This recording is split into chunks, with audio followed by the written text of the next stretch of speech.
Hi, I'm Mike McMahon. I'm the founder of Urban Farming Education. I'm here with board member Dr. Joe Roselle, um, and we are here at our first quarterly meeting for the community of gardens. And that's a concept we've come up with to be inclusive of all gardens here in the state of Arizona. Um, Joe was kind of instrumental also in the concept of creating that as a community. Joe, do you? Yeah, honestly, the thing I like about urban farming education and what drew me to Mike and UFE was that he's very engaged and involved and has a passion for the community. So if you take a look around it here, this isn't a website, this isn't a brochure, this is a working garden. And that's what we want to bring to the community, because when you think of educators, when you think of homeowners, businesses, it's difficult to make that leap. They might not know how to care for a garden. And it goes beyond that as well too. We want people to collaborate. Mike, you've said this before. When you think of a garden, when you think of a large space like this, it's supposed to pull the community together. We're just taking it one step further. We're bringing in the community to not only talk about nutrition, we're talking about gardening tips, we're talking about how to harvest. We're actually building these skill sets in the community. So it's not just about the plants in one location. It really is your vision of having gardens across the valley and changing what Phoenix looks like. We started with Agave Farms in central Phoenix, and it was 17 acres. And we had some great experiences there, but I came to the realization that one central garden doesn't cut it. We need to have gardens all over the valley. I mean, otherwise the commute time is too far, and nobody wants to garden in somebody else's community. And really, Phoenix, Maricopa County is many different small villages or communities. And our concept with urban farming education is to do schools and shelters primarily and community gardens. We hope to be working with cities as well to put gardens, a couple acres in each park throughout town. That becomes kind of the anchor. And then the educational part, of course, is primarily through schools, although we can all learn from gardens. But the concept of the community of gardens is that it's not just gardens we build or we're involved with. It's gardens that already exist. It could be a homeowner's garden. And it becomes this safety net. I think that was the whole concept. If I'm a second grade teacher and I've been tasked to operate and mentor and steward the garden at my school, and I've never done it before, it's a little intimidating. So by putting this community together, we're getting master gardeners, we're getting home gardeners, we're getting vendors and all the different volunteers that work in gardens all over the valley. We're creating a quarterly meeting which kind of coincides with the seasons as well. But we're now able to blog and communicate with each other. If I'm having trouble with my garden, there's probably somebody who's got experiences that can help you get through those troubles.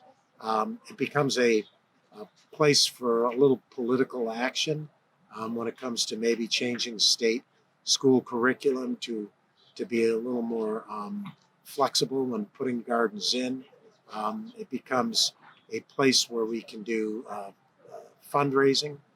Maybe there's a garden out there that somebody wants to put in that we can help with.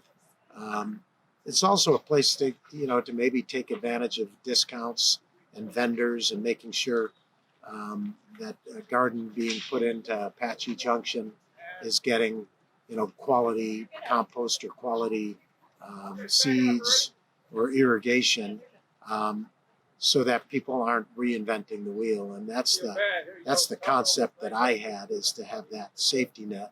And Joe, you talked about doing this as a quarterly meeting. And how do you visualize these quarterly meetings taking place? And I think what we need to do is kind of take a step back too, because I want to look at the different stakeholder groups. One, educators. I'm very excited about the gardens, because to me, it's almost like a laboratory. I know that right now in schools, we're looking at ways to expand STEM opportunities for kids. We're not looking at the club model anymore. We're not looking for the after-school activity. We're really looking for a space where all kids can engage in gardens. We actually have a garden going in one of the schools in my district, and that's what they're doing.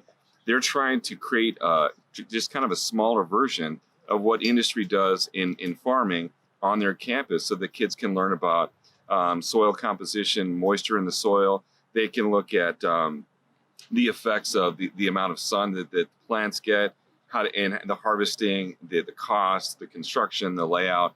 So there's really an opportunity all the way from kindergarten all through 8th grade to turn this space not just a green space that's relaxing, that's therapeutic, but it's also very instructional. You can do a lot of scientific inquiry. So that's the part that's really exciting for me as well.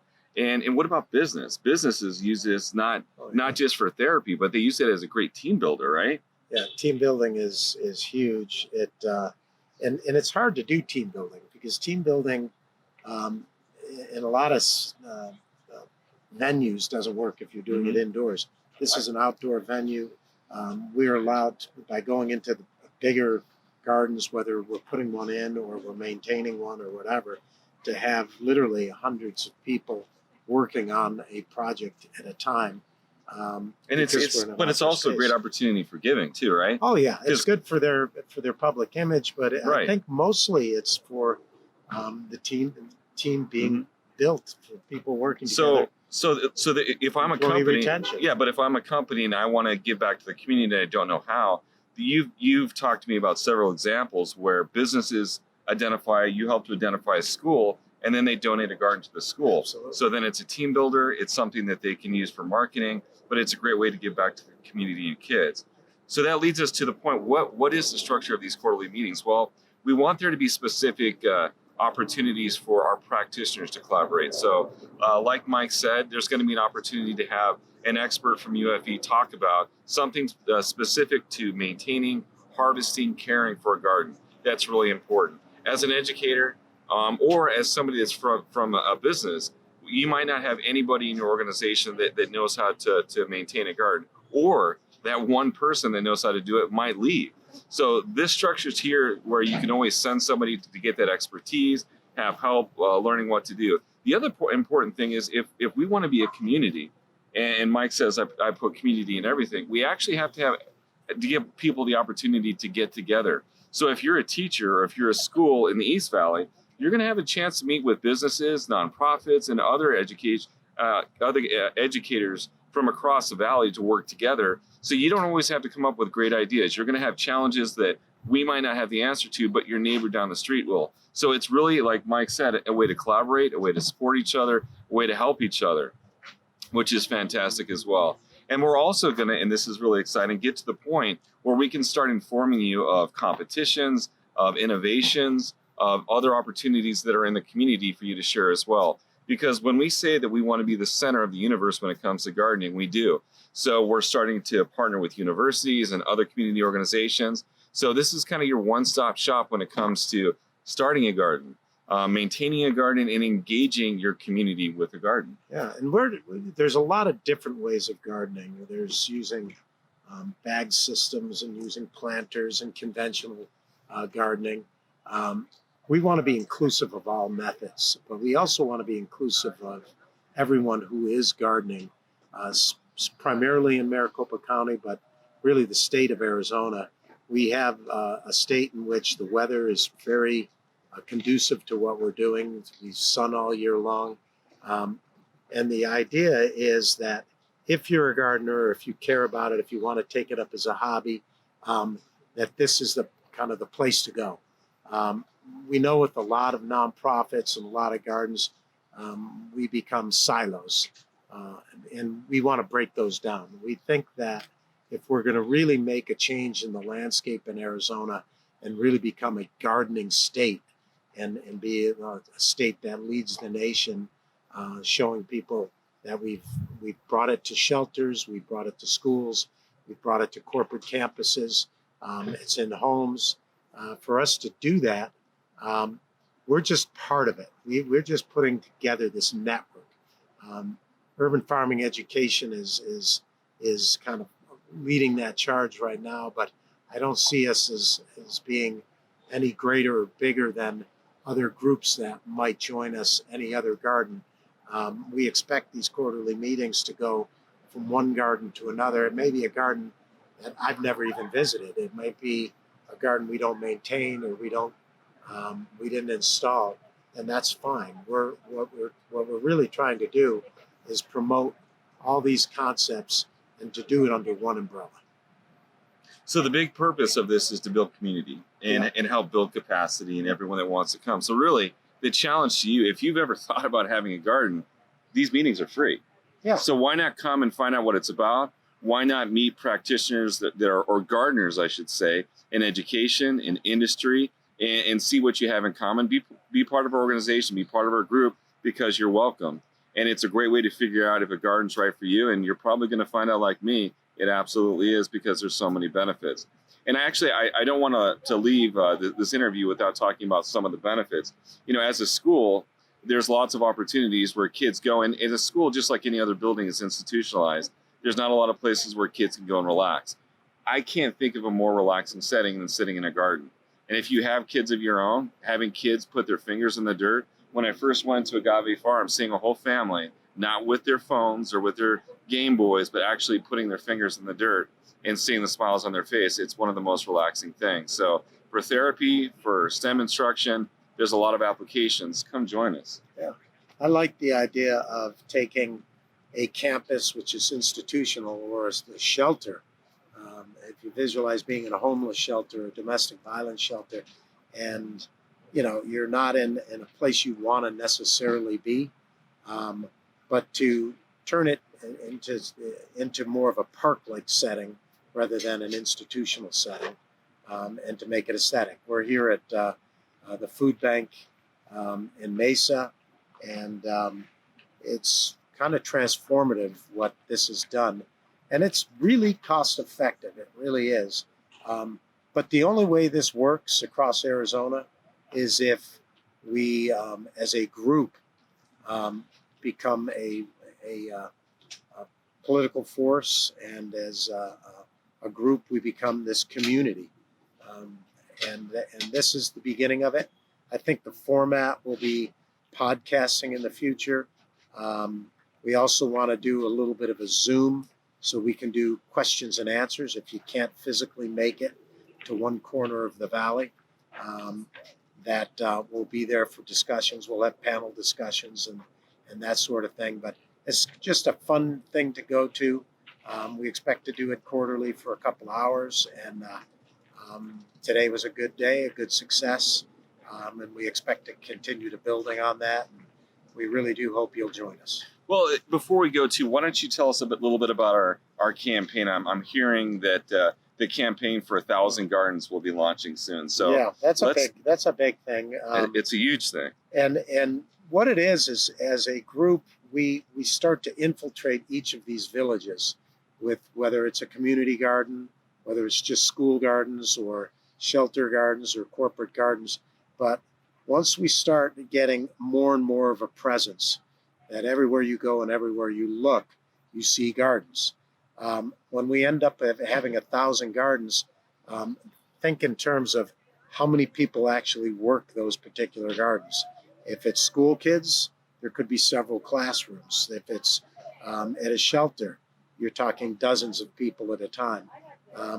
If we have 1,000 gardens and there's conservatively 25 people actively involved with that garden, we've got 25,000 people who've now become a community, as long as we have this format. And that's the concept of where we are. So yeah, join us in the community of gardens, 1,000 garden goal. There's a lot of gardens already existing out there. Add your garden to this community right away. And if you're looking to have gardens built, there's lots of different people who do that. And that's one of the things urban farming likes to try to foster and mentor and help with. So again, join us. I think it's a lot of fun, and I think it'll be a good experience. What if you're a school or a business that just doesn't even know where to start? How do they get in touch with you, one? And would urban farming actually go out to their organization and kind of help them visualize and design this? What does that process look like when they reach out to urban farming. Because, for me as a teacher, or a principal rather, I look at my old campus and I'm like, I don't even know where to put it. I don't know what it looked like. And working with you helped me visualize things that I didn't even know were possible. So what's that process Sure. like? Well, we will, first of all, you can reach us on our phones or, through our website. We are UFE.org. And we definitely come on out and talk with you. We have lots of questions for you because at the end of the day, we're trying to build a garden around you and your community. So the size of it, the location on your property, we have very specific things. We're looking for a water source and some space that we can operate with. Almost all properties, especially schools that have, a lot of schools are underdeveloped when it comes to landscaping, and a lot of the campuses are very institutional. There is usually ample space in any school, but there's also lots of space in apartment complexes and homes and patio homes. That's usually not a challenge when we come in. There's different garden systems we can employ. We love it if you have a lot of space and there's a budget large enough to do different methods or techniques of farming. But that's what we try to do. We try to foster that kind of experience for you. As the community of gardens continues to build, we believe there'll be plenty of master gardeners and other gardens that might be in your area that already might be existing, and you might be able to get help from people who have already gone through this. So that's the entire idea of what we've got going on, and we're very reachable and accessible, and we look forward to you contacting us. Yeah, and you know what? Honestly, creating these gardens really puts your community, your business, or your school in the center of the community. So it's a magnet. It creates an anchor. So that's a huge advantage as well too. So come join us. Find out how you can create these wonderful community destinations in your school and your community and your business, and all the benefits we have. And I guess the big message is you don't have to do this alone. Right. We're here to help. We want to support you, and the community that Mike has created wants to support you as well. Right. And the return on investment, it's not as expensive as you might think. And sometimes the gardens start small. As you gain more and more support, you can expand on them. But even a small garden can have large benefits. So come on and join us. Thank you.